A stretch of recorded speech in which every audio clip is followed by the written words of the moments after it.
प्यारे बच्चों, आज की कक्षा में आप सभी लोगों का स्वागत है। आज हम लोग कक्षा 9 के सामाजिक विज्ञान के अंतर्गत इतिहास का अध्ययन शुरू करेंगे, जिसका दूसरा अध्याय यूरोप में समाजवाद और रूसी क्रांति चल रहा है। इस अध्याय पर पीछे हमने एक वीडियो बनाया। आज इस अध्याय पर दूसरा वीडियो बनाने जा रहे हैं।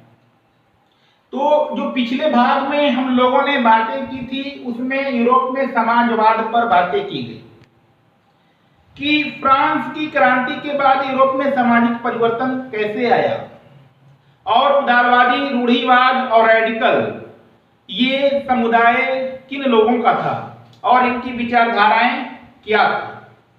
उनके बारे में चर्चाएं करने के बाद हम लोगों ने यूरोप में औद्योगिक समाज के बारे में और सामाजिक परिवर्तन के बारे में भी बातें की, और उसके बाद हम लोगों ने ये भी बातें की कि यूरोप में समाजवाद का आगमन कैसे हुआ और समाजवाद को लाने का श्रेय किन लोगों को था, जिनमें हम लोगों ने मुख्यतः कार्ल मार्क्स के बारे में बातें की और पूंजीवाद और समाजवाद की विचारधाराओं को समझा और दोनों में अंतर भी स्पष्ट कर लिए। अब इन समाजवादी विचारधारा को पढ़ने के बाद अब हम लोग आगे की ओर बढ़ेंगे और हमारा जो मुख्य टॉपिक होगा वह है रूसी क्रांति।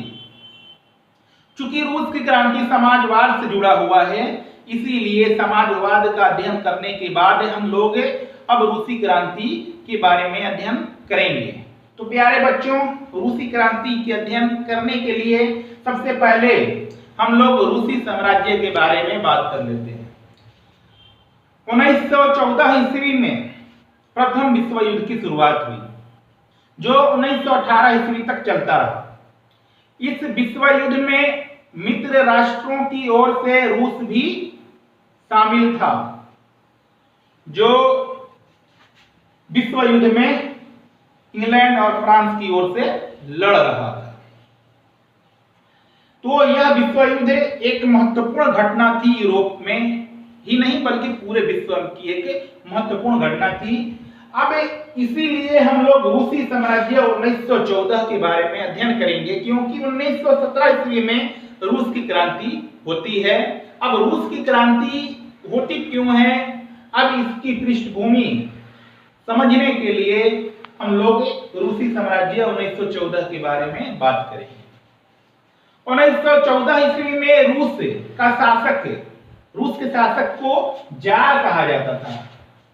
रूस के शासक को जार कहा जाता था और 1914 ईस्वी में रूस का जार निकोलस द्वितीय था। निकोलस द्वितीय था। प्यारे बच्चों, ये जार शासन की जो शुरुआत हुई वह 13वीं-14वीं शताब्दी ईस्वी से ही इसकी शुरुआत हुई, और ये जार जो रूस के शासक थे यह दैवी उत्पत्ति के सिद्धांत में विश्वास रखते थे। अब यह दैवी उत्पत्ति का सिद्धांत क्या है, इसे थोड़ा समझने का प्रयास करें। तो इस सिद्धांत के अंतर्गत राजा जो है अपने को ईश्वर का प्रतिनिधि के रूप में दिखाने का प्रयास करता है और कहता है कि मैं ईश्वर का प्रतिनिधि हूं और मेरी आज्ञा का पालन करना सभी प्रजा का धर्म है। यदि मेरी आज्ञा का पालन कोई नहीं करेगा तो वह ईश्वर का अपमान कर रहा है। यानी दैवी स्थिति को दिखाने का प्रयास किया गया और इस सिद्धांत के अंतर्गत पूरी प्रजा पर नियंत्रण स्थापित करने का प्रयास किया गया था। और इस प्रकार की शासन व्यवस्था में जो जार और शासक था वह बड़ा ही निरंकुश होता था। उसके ऊपर किसी प्रकार का अंकुश नहीं लग सकता था, उसके ऊपर किसी प्रकार का नियंत्रण नहीं होता था। वह बड़ा ही स्वेच्छाचारिता था, अपनी इच्छाओं के अनुसार ही कार्य करता था, प्रजा की इच्छा का कोई सम्मान नहीं था। तो ऐसी शासन व्यवस्था जो है सदियों से चली आ रही थी रूस में। तो 1914 में रूस का शासक जार निकोलस द्वितीय था। अब रूस एक आज का जो रूस है इससे बड़ा रूस का साम्राज्य था। उस समय के 1914 के रूस के साम्राज्य में जो राज्य जो देश शामिल थे उसमें Latvia, Poland, Ukraine, Estonia, Azerbaijan, Kyrgyzstan, Turkmenistan, Kazakhstan, बहुत सारे राज्य शामिल थे। ये 1914 का रूस का साम्राज्य था। अब रूस में ईसाई धर्म के लोग अधिक थे। अब ईसाइयों में ऑर्थोडॉक्स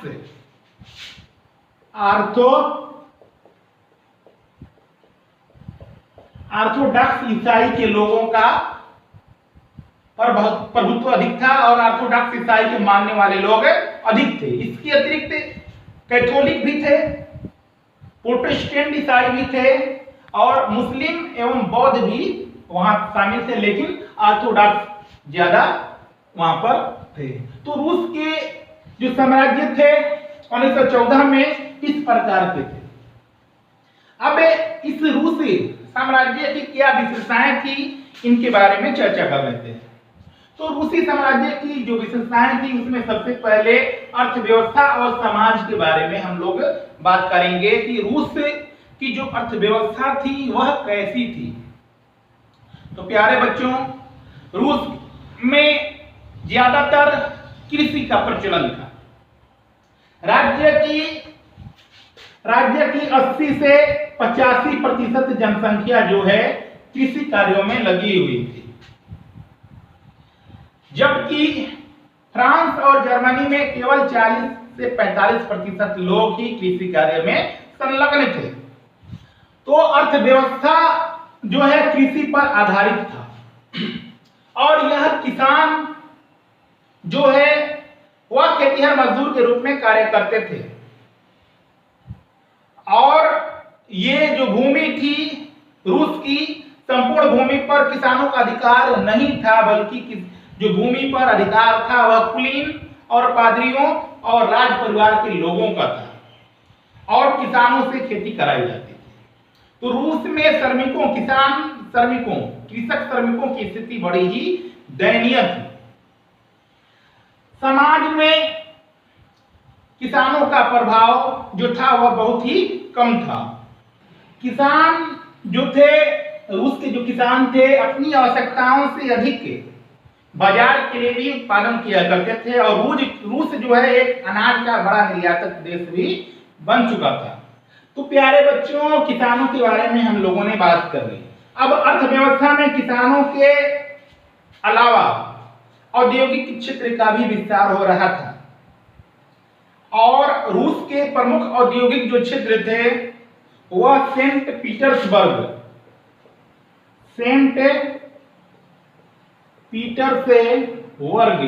और मॉस्को, ये दो औद्योगिक क्षेत्र थे। प्यारे बच्चों, इस समय रूस में जो कोयला का उत्पादन था लगभग दोगुना हो चुका था और इस्पात का जो उत्पादन था लगभग 4 गुना बढ़ चुका था। 1890 ईस्वी में रेलवे लाइन का विस्तार हुआ। अब रेलवे लाइन के विस्तार होने से रूस में भी औद्योगिकीकरण और फैक्ट्रियां स्थापित होने लगी और औद्योगिकीकरण जो है अपना जगह बनाने लगा और औद्योगिकीकरण दिखाई देने लगा।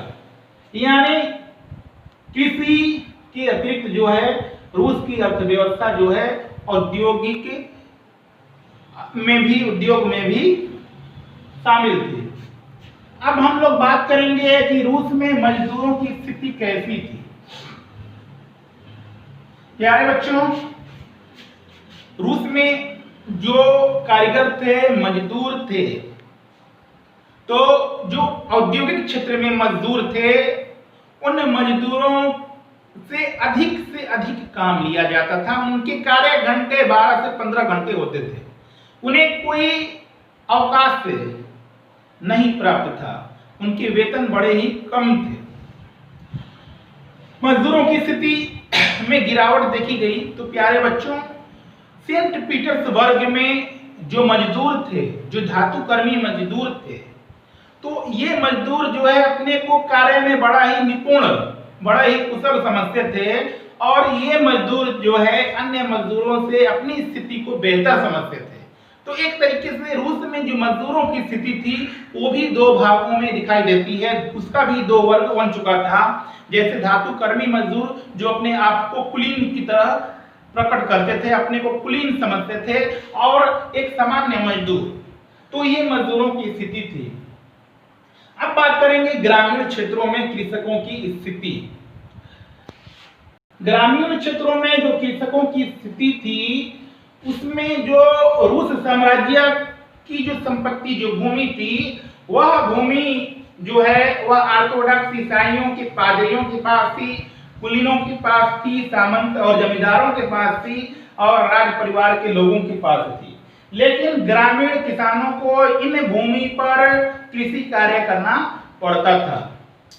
अब ऐसे में जो खेतिहर, जो कृषक श्रमिक थे, वे चाहते थे कि भूमि पर उनका खुद का स्वामित्व होना चाहिए, भूमि का वे खुद मालिक हो जाए, और उनके अंदर एक तरीके से लालसा रहती थी कि वह उनसे भूमि छीन ले। अब यहाँ की जो किसानों की स्थिति थी वह यूरोप की अन्य देशों से भिन्न थी, अलग थी। जैसे कुछ बात कर लेते हैं इंग्लैंड के बारे में। जो किसान थे वह कुलीन, राजा और नवाब, इन लोगों का सम्मान करते थे और उनके लिए लड़ाइयां भी लड़ी थी। लेकिन रूस के जो श्रमिक, किसान श्रमिक थे, वे इंग्लैंड के कृषक श्रमिक से अलग थे, भिन्न थे। रूस के श्रमिक जो है वह कुलीनों से, पादरियों से अपनी संपत्तियां, अपनी भूमि, अपनी जमीनें छीन लेना चाहते थे। तो यह ग्रामीण क्षेत्रों में कृषकों की स्थिति थी। अब बात करेंगे रूस में समाजवाद। चूंकि कार्ल मार्क्स के बारे में हम लोगों ने पिछले भाग में पढ़ा कि मार्क्स ने समाजवाद की विचारधारा को कैसे आगे बढ़ाया। मार्क्स का मानना था कि उदारवाद और पूंजीवाद एक ऐसी व्यवस्था है जिसमें मजदूरों का शोषण होता है और उन्हें समानता के अधिकार से वंचित होना पड़ता है। तो इसीलिए मार्क्स ने एक ऐसी विचारधारा का समर्थन किया, एक ऐसा समाजवाद लाया जिसमें सभी लोगों के लिए समानता का अधिकार लागू था। और जो औद्योगिक कंपनी, कारखाने थे, जो आर्थिक क्रियाएं थी, उन पर समाज का स्वामित्व और नियंत्रण स्थापित होना था। तो यह मार्क्स की विचारधारा है जो थी वह पूरी तरीके से मजदूरों में और कृषकों में अपनी पैठ बना रही थी। रूस में भी 1898 ईस्वी में रशियन डेमोक्रेटिक वर्कर्स पार्टी की स्थापना की गई। और रशियन डेमोक्रेटिक वर्कर्स पार्टी जो थी यह समाजवादी विचारधारा के मानने वाले लोगों की थी। अब इसी डेमोक्रेटिक पार्टी में लेनिन भी शामिल था। लेनिन, इनका पूरा नाम व्लादिमीर लेनिन था।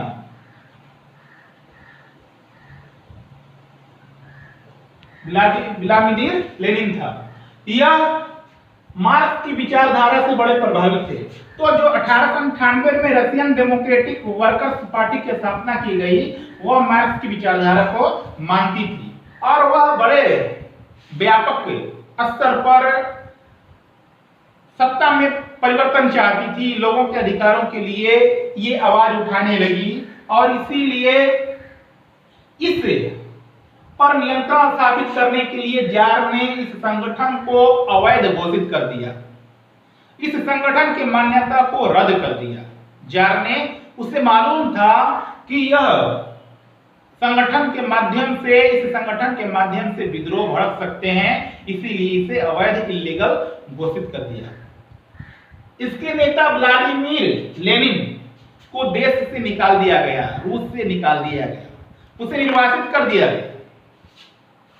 बाद में हम देखते हैं कि लेनिन और समाजवादी आंदोलन की शुरुआत कैसे हुई। क्योंकि यह देश से निकाला हो गया था, रूस से बाहर चला गया था, तो 1917 ईस्वी में व्लादिमीर लेनिन वापस आया था जब विश्व युद्ध चल रहा था। तो लेनिन जब वापस आया तो उससे पहले ही जो रूस में डेमोक्रेटिक वर्कर्स पार्टी थी, इसमें दो विचारधाराएं आ गई थी। एक बोल्शेविक विचारधारा थी, बोल्शेविक लोग थे, और एक मेंशेविक लोग थे। बोल्शेविक लोगों का मानना था कि क्रांति के माध्यम से, हिंसा के माध्यम से, यानी क्रांतिकारी गतिविधियों के माध्यम से हम परिवर्तन ला सकते हैं। जबकि मेंशेविक लोगों का जो विचारधारा था वह शांति के द्वारा परिवर्तन लाना चाहते थे। तो इस तरीके से जो डेमोक्रेटिक वर्कर्स पार्टी थी वह भी दो भागों में विभाजित हो गई थी, एक बोल्शेविक पार्टी और दूसरा मेंशेविक पार्टी। तो बोल्शेविक पार्टी क्रांतिकारी गतिविधियां में विश्वास रखती थी और मेंशेविक पार्टी जो है वह शांति की विचारधारा में शांति के द्वारा परिवर्तन लाने का प्रयास कर रही थी। तो बोल्शेविक पार्टी का नेता ही लेनिन था, व्लादिमीर लेनिन था। अब 1914 से लेकर के 1918 ईस्वी तक विश्व युद्ध चला। शुरुआती 2 वर्ष में विश्व युद्ध में रूस की जनता का बड़ा ही सहयोग था, शासक के लिए सहयोग था, लेकिन धीरे धीरे जार के प्रति असंतोष की भावनाएं बढ़ने लगी थी। रूस में 70 लाख लोगों से अधिक जान गंवा चुके थे, 70 लाख से अधिक लोग मारे जा चुके थे इस विश्व युद्ध में। रूस की आर्थिक स्थिति जो है अत्यंत दयनीय होने लगी थी, खराब होने लगी थी, और रूस में महंगाई अपनी चरम सीमा पर बढ़ गई थी। क्योंकि जर्मनी ने औद्योगिक जो कंपनी कारखाने थे उसमें जो कच्चे माल सप्लाई किए जाते थे या जो उत्पादन यूरोप के देशों में बेचे जाते थे, उसके मार्ग में जर्मनी खड़ा हो गया था और जर्मनी जो है रूस के लिए एक बाधक बन गया था और सारे जो व्यापारिक कार्य थे वो ठप पड़ गए थे। दूसरी ओर जब रूस की सेना वापस लौट रही थी तो उन्होंने किसानों के खेतों को जला दिया ताकि जर्मन सैनिक जो है वह यहां पर अपना शिविर न लगा सके। जब उन्हें रसद नहीं मिलेगा, जब उन्हें खाने की सामग्री नहीं मिलेगी, तब वे शिविर नहीं लगा सकते, इसीलिए फसलों को बर्बाद किया गया। अब फसलों की बर्बादी से किसानों में भी बड़ा असंतोष फैला था। अब इसी बीच 1917 ईस्वी में लेनिन की वापसी होती है और लेनिन जो है वह परिवर्तन की ओर आगे बढ़ता है। अब लेनिन ने समाजवाद विचारधारा को आगे बढ़ाया और समाजवादी विचारधारा के आधार पर क्रांति का बिगुल बजाने का प्रयास किया। तो यहां तक हम लोगों ने बात कर ली। अब इसके आगे हम लोग रूस में 1914 से पहले की जो घटनाएं घटी हुई थी उसके बारे में चर्चा करेंगे। उसके बाद 1917 में आएंगे तो 1905 की घटनाओं के बारे में अध्ययन करेंगे, तब आकर के 1917 में पहुंचेंगे, वहां पर लेनिन के बारे में चर्चा करेंगे। अब 1905 में जो रूस में विद्रोह हो गया, अब उसका अध्ययन करेंगे। तो आज जो है यहीं तक रहने देते हैं, आज का लेक्चर यहीं समाप्त कर रहे हैं। आगे के लेक्चर में 1905 का विद्रोह, खूनी रविवार की घटना, 1917 फरवरी क्रांति जिसे पेट्रोग्राड क्रांति के नाम से भी जाना जाता है, और 1917 अक्टूबर क्रांति, बोल्शेविक क्रांति का अध्ययन करेंगे। और अक्टूबर क्रांति के बाद कौन कौन सी बदलाव हुई, कौन कौन से परिवर्तन हुए, इसके बारे में भी चर्चा करेंगे। तो प्यारे बच्चों, आज का मैं अपना लेक्चर चर्चा यही समाप्त कर रहा हूँ। शुक्रिया।